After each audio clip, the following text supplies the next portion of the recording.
everybody, welcome back to part 2 of our 3-part video series for the Introduction to Esports workshop. Today in this video we'll be going over slides 6 through 15, discussing the esports ecosystem and discussing the key stakeholders involved within that ecosystem. We'll start our discussion about the esports ecosystem with publishers because oftentimes people say that publishers have the most power within the industry. People argue that publishers have the most power because they own the intellectual property or the games that the esports athletes are playing. For example, Riot owns League of Legends, Activision Blizzard owns titles like Overwatch and Call of Duty, and Valve owns titles like CSGO and Dota 2. When discussing publishers, we break them into 2 different models, centralized and decentralized. A centralized publisher model means that they really have a lot of control over their intellectual property. Usually we'll see these publishers organizing their own leagues or tournaments and really restricting how their intellectual property is being used. A great example of this is Activision Blizzard organizing the Overwatch League and the CDL, or Riot running the LCS here in North America. On the other side is the decentralized model. With a decentralized model, publishers usually outsource their events or tournaments to third-party organizers. A great example of this is a publisher such as Valve outsourcing CSGO events or Counter-Strike Global Offensive events to companies like ESL and DreamHack. But this leads us to tournament organizers. As the industry has grown, more and more tournament organizers have entered the space, which has not only increased the amount of events that are able to be run in person, but also increases the quality. These tournament organizers are running events both in person and online. These in-person events within the esports industry are referred to as LAN events. Do you know what LAN stands for? I want you to pause the video here and try to formulate your answer as to what LAN might stand for in terms of esports and networking. Now that you're back, let's talk about LAN events. LAN stands for Local Area Network and basically means these players are in one place competing on the same network. Hosting LAN events is really important within esports because connection really does matter. A lot of times in first-person shooters, there might be latency that determines whether you hit a shot or you miss it. So all the players being on the same connection locally really does even the playing field, allows for that parity or that fairness and competitive balance within the industry. Some examples of tournament organizers at the professional level are DreamHack, ESL, and E-League, and some tournament organizers at the collegiate level are NACE and CSL, who have recently entered into a partnership. These tournaments that tournament organizers are running have increased in frequency, as I said, and have also increased their prize pools or prize purses over time. For example, the Dota 2 International has set records year after year because they're continuously increasing the amount of money they're offering through crowdsourcing from their fans. The last couple of years, they've offered up to $40 million in prizes at their one tournament. As LAN tournaments increase in popularity and more money is being offered, we're seeing publishers across all different game titles hosting LAN events or tournaments. These LAN events are called different things throughout the industry. For example, the Overwatch League calls their regional events homestands, while other leagues might call it regionals or worlds. Something to think about when running a LAN event or tournament is having enough equipment not only for the players to use, but to have reserves just in case a piece of equipment might break during the event. Also, you want to think about the amount of space needed for the crowd, not only while they're sitting down, but while they're waiting in line. At some LAN events, I've witnessed people cramped into small hallways or back alleys while they wait to enter a facility, which really creates an uncomfortable experience for the fans. Another thing to consider when it comes to the crowd control is ingress and egress, or entrance and exit. You want to be thinking about foot traffic. Are exits and entrances clearly marked? How are people going to enter and exit the facility? Some other things you might think about as an esports event manager is having ancillary events or additional activities just in case the power goes out or the internet stops working. You might want to have a DJ, a merchandise stand, concession stands, so if there is technical difficulty, people can go and do other activities. As an event manager, you also want to have a contingency plan in place and a risk management plan to reduce or attenuate the risk and reduce the chance of cheating at your event. Tournaments and events wouldn't happen without teams and organizations. Modern-day esports organizations are made up mostly of competitive players, but also may include content creators. These content creators actually don't compete, but create content full-time on streaming services such as YouTube Gaming and Twitch.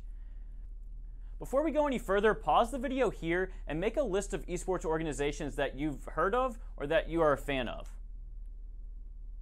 All right, welcome back. You probably listed organizations such as Cloud9, 100 Thieves, Team Liquid, Evil Geniuses, Optic Gaming, Envy, or Team Solomid. These are some of the biggest organizations in the world and have some of the longest tenures within the esports industry. These organizations started popping up in the late 90s, but really became popular in the mid-2000s. It's important to note that these teams and organizations are cited as some of the most successful because most of them have secured sources of revenue outside of just competition. It's really important to establish multiple revenue verticals within these organizations so that they can be self-sufficient and fully fund their operations without outside investors or funding. Examples of organizations finding other sources of revenue outside of competition are Optic Gaming and FaZe with content creation and 100 Thieves with apparel. These teams we just talked about are made up of esports players or esports athletes. These esports players and athletes practice their craft between 40 and 60 hours a week. This practice time might consist of aspects like VOD review or video on demand, scrimmages, and individual practice. Most of these esports players or athletes are currently male and aged between 18 and 24 years old. Women are also playing competitive titles, but research has shown that they prefer other mediums of competition rather than PC and console. For example, women prefer mobile gaming over PC gaming. Therefore, a lot of the titles that they compete in look different than the mainstream esports titles that we often see broadcast globally. Another reason we might not see women competing as much in professional esports is because they also prefer different genres of games. Rather than first-person shooters, women might prefer to explore worlds, build something in-game, or prefer strategy-oriented games over these mainstream titles. In order for these professional esports athletes or players to make it to the top, they not only have to compete consistently and at a high level, but they also have to network with other teams, organizations, and players within the industry. Something that may help these players and athletes network is creating content. Not only does content creation allow professional organizations to scout them easier, it also helps them grow a fan base as they continue to develop and grow their game.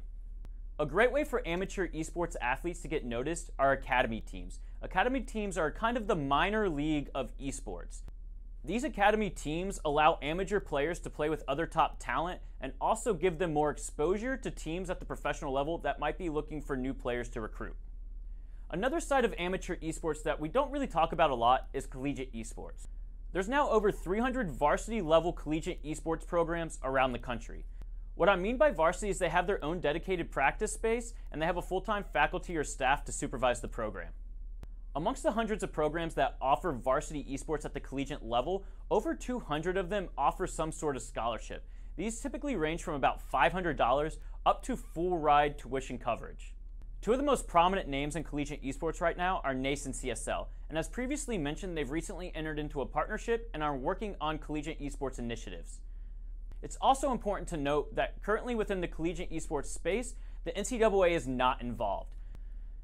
This historically has been because of their definition of amateurism, but now that traditional collegiate athletes can profit off their name, image, and likeness, we may start seeing the NCAA get involved with esports. One of the most essential parts of the modern esports industry are streaming services such as YouTube and Twitch.